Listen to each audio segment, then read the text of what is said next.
Assalamu alaikum wa rahmatullahi wa barakatuh, mes chers frères et sœurs. La dernière fois, nous nous étions arrêtés au verset 41 de la sourate Yusuf, dans lequel Allah subhanahu wa ta'ala dit « Ô mes deux compagnons de prison, l'un de vous donnera du vin à boire à son maître, quant à l'autre, il sera crucifié, et les oiseaux mangeront de sa tête.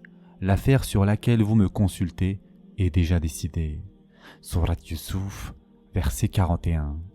Mes chers frères et sœurs en islam, dans ce passage, Yusuf alayhi salam livre enfin l'interprétation des rêves des deux jeunes hommes qui partageaient sa cellule. Après avoir appelé à l'unicité d'Allah Azza wa Jal et exposé les fondements de la foi, il revient à la raison pour laquelle il l'avait consulté, c'est-à-dire leurs songes. Mais avant même d'aborder leur contenu, ce verset nous enseigne une leçon précieuse sur la da'wah. Le Coran ne dit pas si les deux prisonniers ont accepté l'islam, et cela montre que la conversion n'est pas le but premier du croyant. Notre rôle n'est pas de convertir les gens à tout prix, mais de présenter la vérité telle qu'elle est, avec clarté, douceur et sincérité. Le résultat, la guidance, appartient uniquement à Allah subhanahu wa ta'ala. Si l'objectif du prédicateur devient le nombre de convertis, il risque de déformer le message divin pour l'adapter aux opinions ou désirs de son auditoire. Yusuf alayhi salam, lui, a transmis le message pur, sans compromis, puis il a accompli son devoir d'interprète véridique. Ensuite, il s'adresse à eux avec une délicatesse remarquable. « Ô mes compagnons de prison, le premier d'entre vous ». Cette formule empreinte de respect et de fraternité traduit toute la noblesse du caractère prophétique. Yusuf alayhi salam ne dit pas directement lequel des deux connaîtra une fin tragique afin de ne pas le blesser inutilement. Il parle avec pudeur et compassion même lorsqu'il doit annoncer une mauvaise nouvelle. Le premier d'entre vous servira à boire à son maître. Ce rêve signifiait que l'un des prisonniers, les chansons, c'est-à-dire le serviteur chargé du vin, serait bientôt libéré et retrouverait sa fonction auprès du roi, tandis que l'autre sera crucifié et les oiseaux mangeront sur sa tête. Quant à l'autre, donc le boulanger, son songe annonçait une issue tragique. Les oiseaux picorant le pain sur sa tête symbolisaient que son corps serait exposé après sa mort, laissé sans sépulture. Les savants du Tafsir expliquent que le pain que les oiseaux mangeaient dans son rêve représentait sa chair, révélant ainsi la nature terrible de son châtiment. Yusuf alayhi salam conclut avec une affirmation catégorique: « L'affaire au sujet de laquelle vous m'avez interrogé a été décidée ». Cette phrase reflète la certitude prophétique. Ce n'est pas une simple interprétation humaine, ni une supposition, c'est une révélation inspirée par Allah Azza wa Jal. Et seuls les prophètes pouvaient parler avec une telle assurance au sujet de l'invisible. Mes chers frères et sœurs en islam, quelles sont les leçons que nous pouvons tirer de ce verset? Tout d'abord, il faut présenter la vérité avant toute autre chose. Et le rôle du croyant n'est pas de forcer la foi, mais de transmettre fidèlement le message. Deuxièmement, il faut user de sagesse et de compassion. Même en annonçant des épreuves ou des vérités dures à entendre, la bienveillance doit rester au centre du discours. Troisièmement, il faut faire preuve de certitude et de confiance en Allah Azza wa Jal. Yusuf alayhi salam savait que son savoir venait d'Allah Azza wa Jal seul, non de son intelligence ou de son expérience. Et enfin, quatrièmement, il ne faut pas juger selon les apparences. En prison, c'est le prophète le plus noble des hommes qui est enchaîné, tandis que les puissants vivent dans le péché. Mais Allah Azza wa Jal élève ses serviteurs sincères, où qu'ils soient. Mes chers frères et sœurs en islam, ainsi, même derrière les barreaux, Yusuf alayhi salam demeurait un guide, un modèle et un messager transmettant la lumière d'Allah Azza wa Jal dans un lieu sombre. Passons maintenant au verset suivant. Et il dit à celui des deux dont il pensait qu'il serait délivré: « Parle de moi auprès de ton maître. » Mais le diable fit qu'il oublia de rappeler le cas de Yusuf à son maître. Yusuf resta donc en prison quelques années. Sourate Yusuf, verset 42.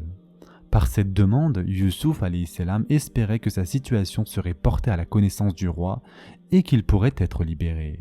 Ce verset nous enseigne une leçon capitale sur le vrai sens du tawakkul, la confiance en Allah Azza wa Jal. Yusuf alayhi salam n'a pas simplement prié pour sa délivrance, il a agi en utilisant les moyens disponibles.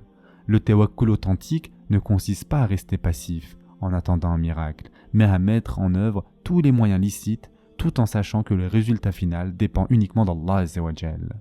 C'est exactement ce que fit le prophète sallallahu alayhi wa sallam tout au long de sa mission. Il plaçait sa confiance absolue en Allah Azza wa Jal, mais il prenait aussi les choses concrètes. Il établissait des alliances, il signait des traités, il préparait ses compagnons à la défense, il cherchait protection lorsqu'il en avait besoin.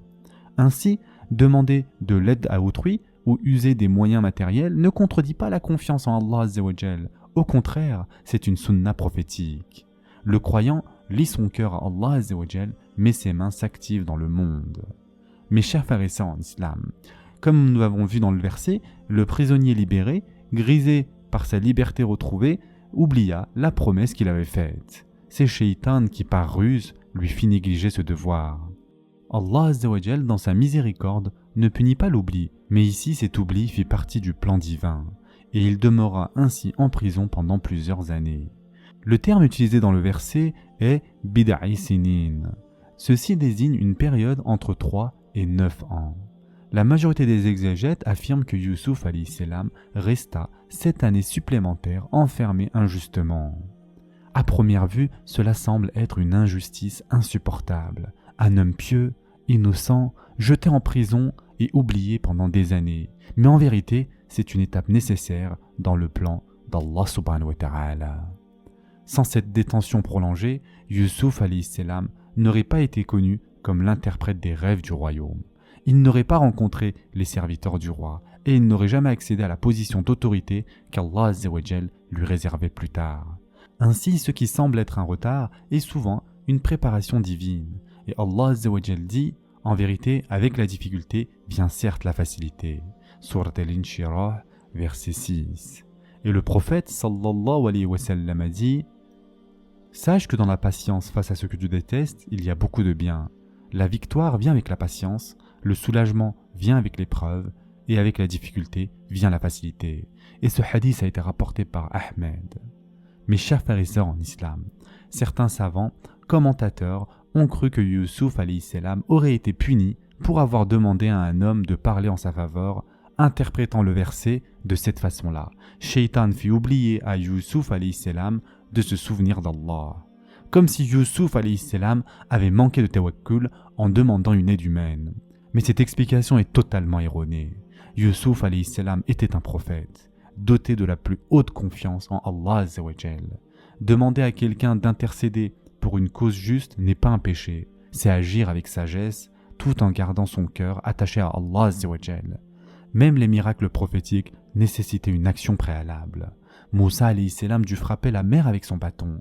Myriam dut secouer le tronc du palmier et le prophète sallallahu alayhi wa sallam dut lancer des poignées de sable à Badr. Allah Azza wa Jal veut que ses serviteurs fassent un pas, puis il ouvre le chemin. En résumé, mes chers frères et sœurs en islam, demander de l'aide est permis tant que la confiance reste placée en Allah Azza wa Jal. L'oubli du compagnon de prison n'était pas une injustice accidentelle, mais un maillon du plan divin. Les épreuves prolongées ne signifient pas non plus qu'Allah Azza wa Jal nous a oubliés, elles peuvent cacher la préparation d'un plus grand bien. Et enfin, et surtout, le tawakkul véritable est un équilibre.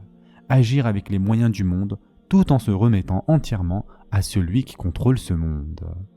Ce sera tout pour aujourd'hui. La prochaine fois, Inch'Allah, nous passerons à la 5e partie qui concerne le roi et son rêve.